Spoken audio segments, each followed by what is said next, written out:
You can never totally imprison a Jew, because a Jew never only lives in this place and this time. Somebody once said, Etre ailleurs, being somewhere else, is the Jewish condition. A Jew is connected by bonds of memory to Abba and Ima and Bubba and Zayda. A Jew is connected in hope to generations yet unborn. And that is one of the reasons you can't imprison a Jewish spirit. If you only believe in this world, then you could be imprisoned in this world. If you only believe in this time, you can be imprisoned in this time. But a Jew lives in the distant past and the equally distant future. And somehow or other, that desire to keep the continuity going, that just as you received this from your parents, one day you will be zocher to give it to your children. That kind of thing sustains people in dark times. You know, there is a very famous passage in the Gemara that says, Hai babloi tipshoi, these silly Babylonians, dekai me kama araisa, v'lo kane kama gavra rabba.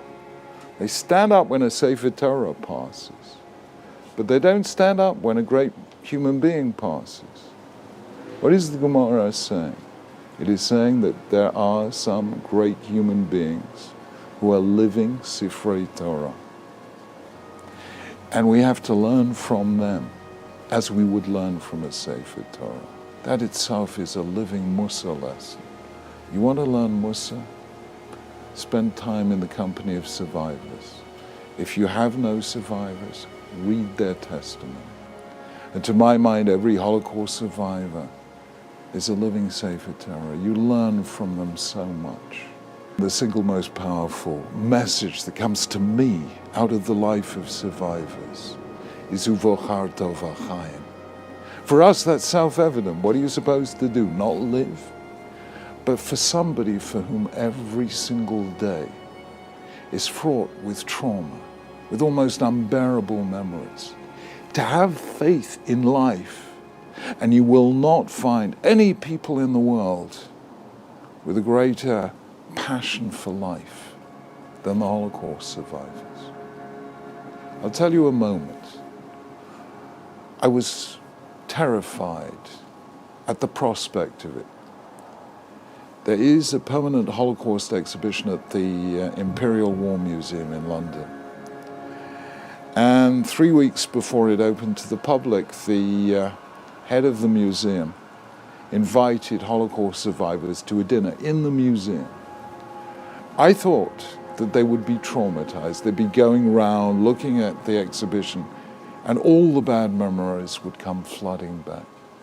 To my amazement, there was nothing of the kind. They were joyous.